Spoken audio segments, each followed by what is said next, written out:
Dobar dan ljudi, danas ću vam pokazati kako napraviti vatromet u boji u Minecraftu. Treba će vam papir, barut, lapis lazuli, treba će vam ružino crveno i ove boje od kaktusa, ljubičasti pigment i tako dalje. I sad uzmete barut, koliko hoćete, uzmete plavu boju i dobijete zvezda za vatromet, lopticu.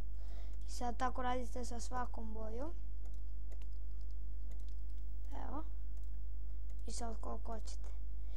I onda uzmete, stavite papir i uzmete loptice.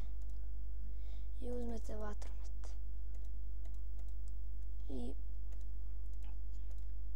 taj vatromet je u te boje. Evo sad ćete da vidite.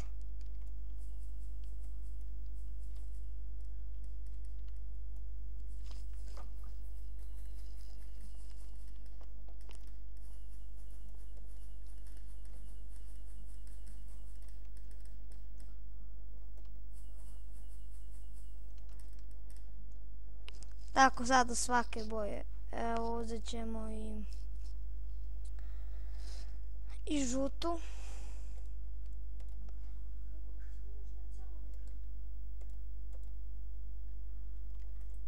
Evo vidite, stavite barut, papir, to jest sad trebate ovako da stavite i uzmete ove male loptice, tako sa svim bojama.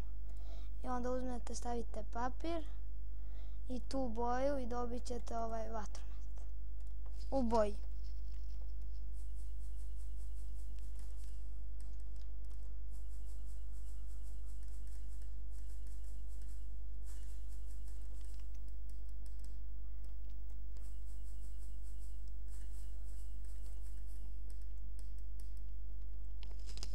To je to za danas. Vidimo se u novom klipu. Ćao!